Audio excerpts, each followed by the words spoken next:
Kita lanjutkan lagi contoh soal yang baru ya. Contoh soal yang baru lagi masih di perubahan kebijakan akuntansi. Perubahan kebijakan akuntansi, misalnya perusahaan Cherokee Construction Company. Dia itu mengubah metode pengakuan pendapatannya dari cost recovery ke percentage of completion method, yaitu untuk tahun 2019.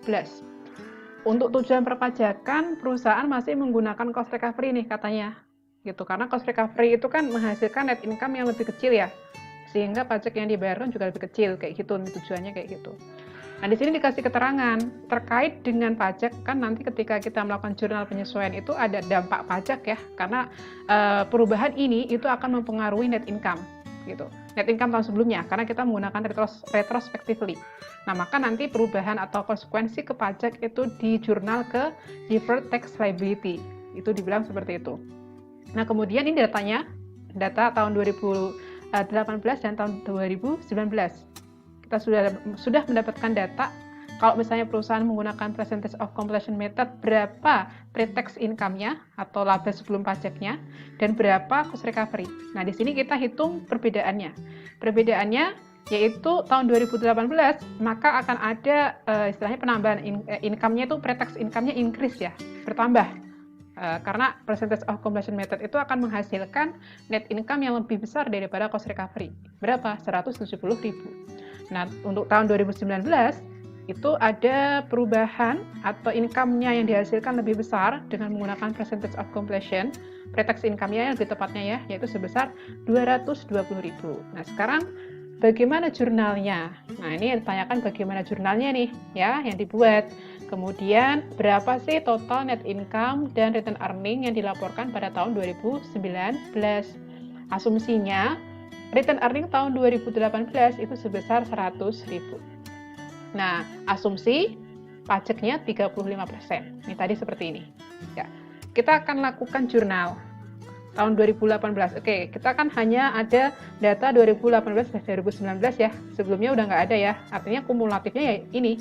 Kumulatif effect perbedaan metode itu ya yang dilaporkan di tahun 2018. Sekarang kita akan menjurnal di awal tahun 2019. Nah, perbedaan 170. Nah, ini kan merupakan seperti apa ya, kayak gross profit atau revenue, di mana di chapter 18 kita sudah bahas bahwa gross profit yang dihasilkan dari long term contract itu akan menambah CIP, construction in process, ya kan? Pajaknya tadi itu dibilang bahwa dia akan berpengaruh ke deferred tax liability.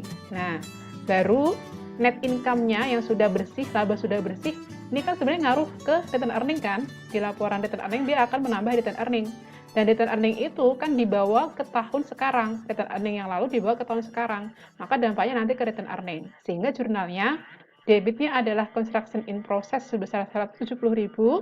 Kreditnya adalah deferred tax liability sebesar 59.500. Dan return earning di kredit sebesar 110.500. Itu sama ya seperti contoh soal sebelumnya tadi. Nah, bagaimana bentuk laporannya? Ini kita di sini contohnya laporan keuangannya adalah income statement atau laba rugi dan laporan perubahan modal, bukan laporan return earning, laporan laba ditahan ya. Oke, ini sebelumnya seperti ini kita sajikan sebelum tahun 2018 sebelum itu bagaimana? Nanti kita restatement, kita sajikan ulang seolah-olah penggunaan percentage of completion method itu sudah sejak dari tahun 2018. Nah, kalau kita lihat pre-tax income diketahui tadi ya, kita sudah dapat datanya bahwa tahun 2018 itu kalau menggunakan percentage of completion method atau menggunakan metode yang baru, itu pre-tax income-nya atau laba sebelum pajaknya sebesar 780.000. Oke, kita masukkan ke sini. Gitu. Berapa? 780.000. Kemudian baru nanti akan kita kurangi dengan dampak pajaknya ngurangi kan 35% tuh besar ya. Nah, 35% dikalikan 780.000 sama dengan dapatlah 273.000. Nah, kemudian 780.000 dikurangi 273.000 sama dengan 507.000. Itu adalah net income restatement tahun 2018. Sekarang kita beralih ke laporan return earning. Dan laporan return earning tadi diketahui di soal bahwa asumsinya return earning awal tahun 2018 sebesar 100.000 gitu kan. Kemudian kita lihat sebentar. Kita lihat nih, berarti sekarang karena sebelum-belumnya itu tahun 2017 kan nggak ada restatement ya, maka di sini kan nggak ada restatement. Maka ya sama aja, beginning return earning sama beginning return earning restatement ya sama aja ya. Karena restatementnya kan kita mulai seolah-olah tahun 2018 ya, 2017 kan nggak ada datanya. Net income sebesar 507 tadi, 507.000 kita masukkan sini kan. Nah, kita masukkan 507.000, maka sama dengan return earning akhir sebesar 607.000. Tahun 2019 seperti apa? 2019 kita sudah menggunakan metode yang baru. Berarti pre-tax income-nya atau laba sebelum pajaknya sama dengan berapa tadi? 700.000. Sebentar. 700.000. Kemudian dikurangi dengan pajak, maka net income atau laba bersihnya sebesar 455.000. Sekarang beginning return earning. Nah, beginning return earning atau return earning awal tahun 2019 itu merupakan return earning akhir 2018. Asumsinya kan awalnya ini nggak ada ya. Awalnya ini nggak ada kan.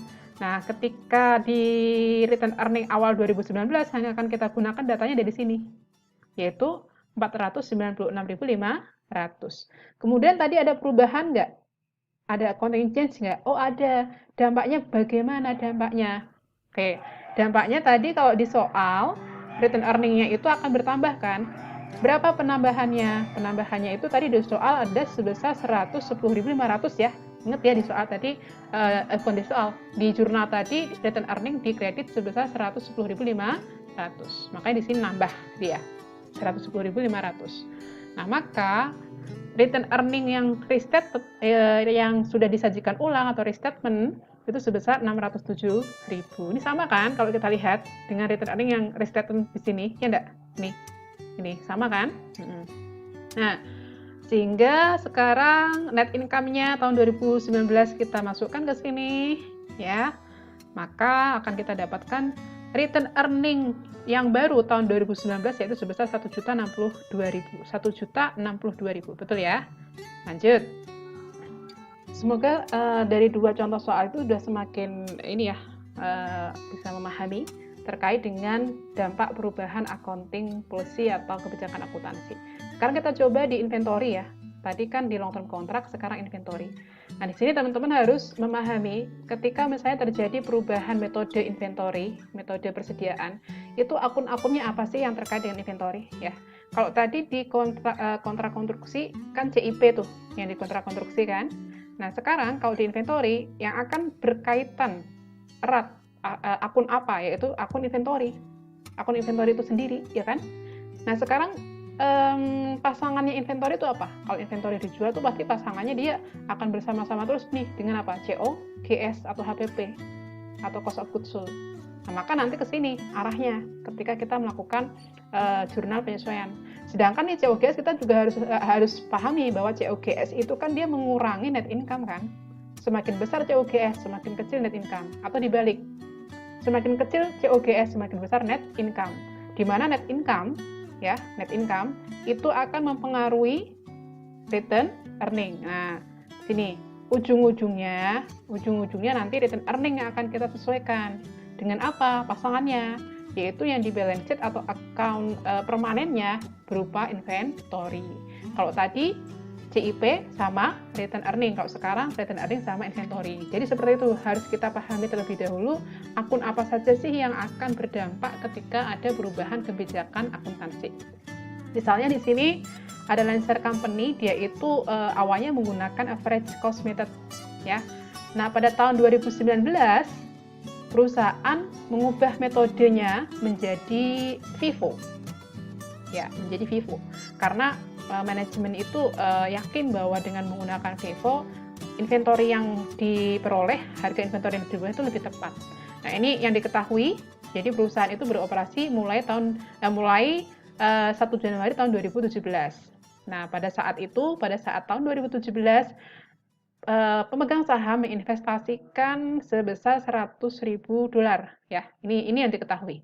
Kita lihat sekarang apa saja yang diketahui, yaitu di sini ada data seperti ini ya, ada data di mana ini data untuk perusahaan yang awalnya menggunakan average ya, ada tahun 2017, 2018 dan 2019. Salesnya segini, kemudian purchase, operating expense, kemudian ada cash flow from operation. Karena di sini dibilang bahwa all sales, purchase, and operating expense for the period itu menggunakan cash transaction, nggak ada AR-nya ya. Jadi sehingga nanti kalau misalnya ditanya net income-nya berapa ya sama seperti cash flow-nya, karena kita nggak ada transaksi yang bentuknya accrual di situ. Lanjut lagi, ini data ya, perusahaan itu misalnya sudah melakukan analisis bagaimana dampaknya kalau misalnya perusahaan melakukan perubahan kebijakan yang awalnya menggunakan average cost ke FIFO. Nah, ini dampaknya. Tadi saya bilang bahwa dampaknya itu yang pertama kan kita dampaknya ke inventory ya, maka inventory-nya akan kita analisis gitu. Dengan menggunakan metode FIFO, kita lihat yang awalnya 10.000 dengan menggunakan average cost, maka menjadi 12.000. Bedanya 2.000, lebih besar ketika menggunakan FIFO. Kemudian dari 20.000 ke 25, jadi dia lebih besar 5.000. Tahun 2019 lebih besar 7.000. Nah, ini tentunya setelah ini kita harus menganalisis juga COGS atau cost of goods sold atau HPP ya, HPP-nya. Dan tentunya difference-nya sama dengan total inventory tadi, 2017 2.000, 2018 3.000 dan 2019 2.000. Oke, kita lanjut aja. Di sini kita asumsinya pajaknya itu tidak ada pajak lah, ya asumsinya seperti itu ya. Nah, bagaimana dampaknya? Ini merupakan income statement dari average method. Oke, ya. Kita sekarang coba bandingkan. Kalau misalnya, bentar saya ganti warna. Ini menggunakan yang average, ini menggunakan FIFO. Perhatikan yang tinta warna merah ya. Karena itu perubahannya di situ, COGS. COGS-nya coba lihat, di sini ada perubahannya. Kalau menggunakan FIFO, COGS-nya dilihat di sini, dia akan menjadi lebih kecil. Kalau COGS-nya semakin kecil, maka net income-nya nanti menjadi lebih besar, kayak gitu. Nah, kalau net income-nya lebih besar, coba diperhatikan, di sini return earning-nya pun dia akan menghasilkan return earning yang lebih besar juga di sini ketika menggunakan metode yang baru gitu. Itu ya, itu dampaknya seperti itu. Berapa tadi dampaknya nanti ini akan kita kalkulasi gitu. Nah, sekarang bagaimana di laporan posisi keuangan? Kalau tadi kan di laporan laba rugi ya. Nah, di laporan laba rugi dan return earning, di laporan keuangan yang neraca nanti return earning-nya tadi kan masuk ke neraca ya, return earning kita lihat di sini ya lebih tinggi sehingga cash-nya atau total asetnya juga lebih tinggi, ya kan? Oke. Nah, sekarang bagaimana jurnalnya yang akan kita buat? Kita buat dulu kumulatif efeknya, kumulatif efek sebelum tahun 2019, yaitu 2017 dan 2018. Kita akumulasikan. Tadi itu dampaknya 2.000 sama 3.000, maka dampaknya 5.000 ya, lebih besar. Lebih besar apa? Net income-nya lebih besar, inventory-nya lebih besar. Kalau net income-nya lebih besar, return earning-nya lebih besar, maka jurnalnya adalah inventory di debit dan return earning-nya di kredit karena lebih meningkat ya, lebih besar. Oke, itu untuk yang inventory ya. Ini kan contohnya tadi nggak ada pajak. Kalau ada pajak nanti ya teman-teman bisa jurnal seperti tadi, yaitu ada deferred tax liability gitu. Apalagi nih, ini yang akan dibuat ya nanti karena kita melakukan retrospektif, kita harus membuat di chart-nya nanti harus dilihat dijelaskan di chart, sorry. Nah, ini adjustment di return earning-nya ya. Adjustment di return earning, kumulatif efeknya ada 2.000, maka nanti restatement tahun 2018 itu akan ada restatement-nya, ada adjustment-nya sebesar 2.000. Nah, itu aja. Nanti di sini sama nih, kayak tadi. Ini masuk ke sini gitu kan? Sama seperti itu. Nah, lanjut. Oke, jadi dampak perubahan kebijakan akuntansi itu ya sifatnya bisa direct effect, bisa indirect effect, kayak gitu. Nah, sekarang kita lihat apa? Oke, jadi ini ada beberapa hal ya terkait dengan yang nggak bisa dilakukan retrospektif. Ada hal ini kita lanjutkan di part berikutnya saja ya, yang ini ya kita bahas. Nanti langsung bahas ke ini juga, ke perubahan estimasi.